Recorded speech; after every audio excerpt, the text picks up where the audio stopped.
करून हा खरंच जिद्दीने प्रामाणिक पद्धतीने चिकाटीपणाने आणि आत्मविश्वासाने काम मिळवू शकतो अशी जी त्याची खरी ओळख आहे ती कुठे ना कुठेतरी लोकांच्या समोर आली पाहिजे.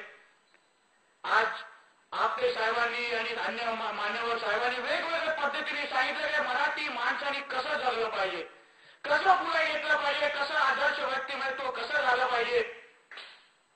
पण सर्वात सन्मान्य व्यक्तींना मी एवढं सांगितलं साहेब कुठे ना कुठेतरीचे व्यक्तिमत्व आज तरुणांमध्ये आहे, पण ते बाहेर आणण्याच्या अगोदर त्याला हे राजकीय नेते राजकीय दृष्ट्या हे कुठे ना कुठेतरी त्यांना थांबवतात की बाबा असं बोलू नका, तुमच्यामध्ये तसं नाहीये, ते दुसरे समाजाचे लोक असे आहेत, तुम्ही त्यांनाच दगड मारा, तुम्ही त्यांच्याच गाड्या जाऊन पोळा.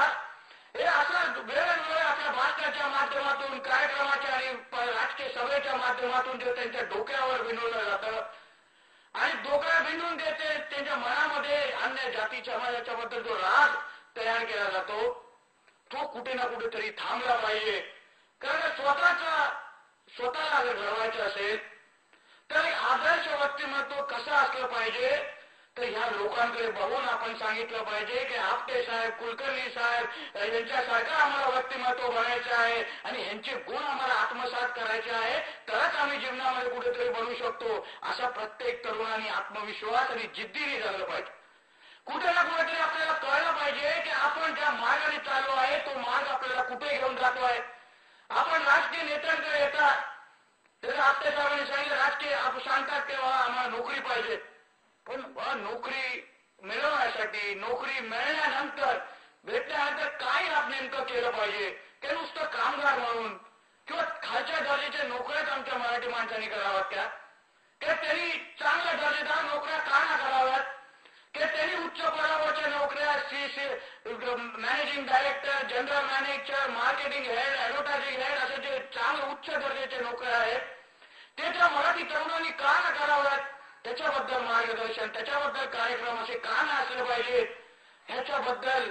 म्हणून हे कुठे ना कुठे ते म्हणून हे का नाही होत आहे ह्याचा आमचा प्रश्न या राजकीय पक्षाने राजकीय पुढाऱ्यांना विचारायचा आहे.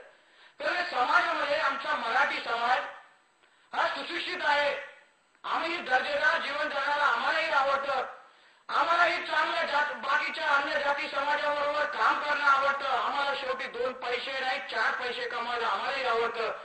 असं जे आदर्श व्यक्तिमत्व आमच्या मराठी माणसाचं आहे ते कुठे ना कुठेतरी आजच्या राजकीय परिस्थितीमध्ये हरवलेलं आहे, लपलेलं आहे किंवा पुसून गेलेलं आहे.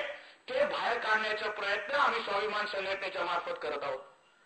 कारण हे बिग बॉस जेव्हा आपण मराठी तरुण म्हणून किंवा तरुण म्हणून आपल्या नजरेसमोर एक आदर्श ठेवतो का मला ह्या माणसासारखं बनायचं आहे, मला छत्रपती शिवाजी महाराजांसारखं बनायचं आहे, मला नाणे साहेबांसारखं बनायचं आहे, मला अन्य कुठल्या माणसांसारखं बनायचं आहे, तेव्हा त्या व्यक्तिमत्वाचा चांगला अभ्यास केला पाहिजे की तो तिथे पोचला कसा आहे त्याचाही विचार आपण केला पाहिजे. आज हे व्यक्ती आज हे सन्मानित व्यक्ती आज या पदावर उच्च पदावर जे आहे पण ते त्यांनी ज्या पदासाठी केलेला त्यांनी त्याग पदासाठी केलेला केलेली त्यांनी मेहनत जिद्द चिकाटीपणा हे जोपर्यंत आपण आत्मसात करत नाही तोपर्यंत ते पदावर आपण पोचू शकत नाही हे प्रत्येक तरुणाने हे समजलं पाहिजे. मग त्या पदावर जाताना आपला प्रवास कसा असला पाहिजे. मराठी माणूस किंवा मराठी तरुण माझ्याकडे असंख्य मराठी तरुण रोजगारासाठी येतात, नोकरीसाठी येतात. मग मी नोकरी लावण्याचा त्याला प्रयत्न करतो, त्याला जी पाहिजे असेल ती नोकरी लावतो, कारण का ते बोलतात की पाहिजे असेल ती नोकरी नसेल तर आम्हाला कामच करायचं नाही. मग त्यांच्या नोकरी लागण्याच्या अगोदर 5 अटी असतात ते साहेब जास्त तास काम नको, नंतर जास्त सुट्ट्या असल्या पाहिजेत. हे असे जे वेगवेगळ्या जे अटी पहिले जाण्याच्या अगोदर ठेवतात ते कुठे ना कुठेतरी बंद झालं पाहिजे.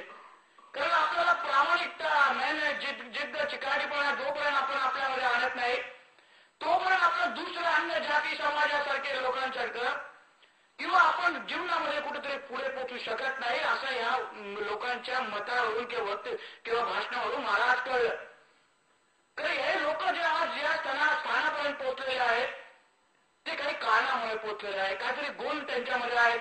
म्हणून अवधानी साहेबांनी जेव्हा हे पुस्तक लिहिताना हे गुणांच्या बद्दल सांगितलेलं आहे की हे कुठली गुण आहे जे मेहनत आहे जे ज्या पद्धतीने ते अभ्यास करतात, मार्केटिंग हेड असला किंवा आपटे साहेब असले ते कसं आपले एक व्यक्तिमत्व जसे सांगत होते की इंटरव्ह्यू घेताना ते कसले प्रश्न विचारतात, म्हणजे ते आतमधलं ते तुमचं व्यक्तिगत महत्व किती महत्वाचे आहे हे तुम्ही सर्वांनी समजलं पाहिजे, शिकलं पाहिजे आणि स्वतःमध्ये बदल घडवले पाहिजे. तरच तुम्ही जीवनामध्ये कोणतरी बिग बॉस बनू शकाल.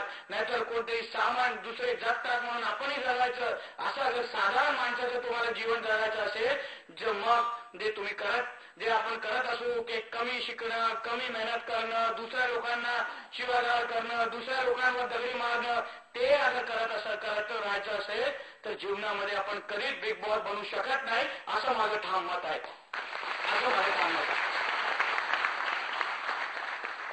या कार्यक्रम जेव्हा आयोजित करत मुद्दाम सांगतो, कार्यक्रम जेव्हा आयोजित करत होतो तर आयोजित करताना कार्यक्रमाच्या माहिती जेव्हा आपल्या कोणी पत्रकार मित्रांना किंवा आपल्या मीडियाच्या मित्रांना मी आपल्याला देत होतो, काय साहेब तुम्ही पण इथे या, कारण का हे खरे प्रसिद्धीचे पात्र लोक आहेत की यांनी खरं काहीतरी मेहनत केलेली आहे म्हणून तरी लोकांच्या समोर यांचे चरित्र किंवा व्यक्तिमत्व किंवा कार्यक्रमाच्या बद्दल माहिती जाणं महत्वाचं आहे. माहिती देताना तेव्हा त्या पत्रकार सांगितलं, साहेब तिथे कोण सेलिब्रिटी येत आहेत काय, कोण पिक्चर कोण ऍक्टर्स वाले तिथे येत आहेत काय. मी त्यांना एवढंच उत्तर दिलं, कुठच्याही सेलिब्रिटी कुठच्याही ऍक्टरला मी बोलवणार नाही. आमचे सेलिब्रिटी, आमचे ऍक्टर, आमचे प्रमुख मार्गदर्शन हे सर्व सन्मानी व्यक्ती आहेत. आम्हाला यांचे विचार आत्मसात करायचे आहेत आणि यांचे विचार आम्हाला महाराष्ट्राच्या प्रत्येक तरुणाच्या तोंडावर घेऊन द्यायचे आहे, म्हणून आम्ही कार्यक्रम आयोजित केलेला आहे.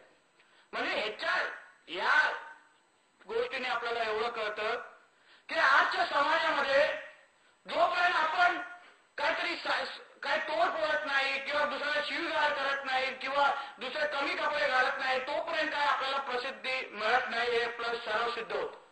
काहीतरी वेगळं करायला गेलं, प्रवाहाच्या विरुद्ध चाललं तर लगेच कोण काय पुढे येत नाही आपल्याला मदत करायला, हे याच्याने आपल्याला सिद्ध होतं. मराठीचा मुद्दा जो असतो किंवा राजकीय पक्ष वेगवेगळे राजकीय पक्ष हाताळतात. अहो का नाही ते राजकीय पक्ष असे कार्यक्रम उपस्थित करत, का नाही ते राजकीय पक्ष त्यांना चांगलं मार्गदर्शन देत, का नाही ते एक आपले मराठीचा मुद्दा, मराठीची अस्मिता, मराठी माणसांचा स्वाभिमान वरती करायचा आहे ना, तर आम्ही आमचे एक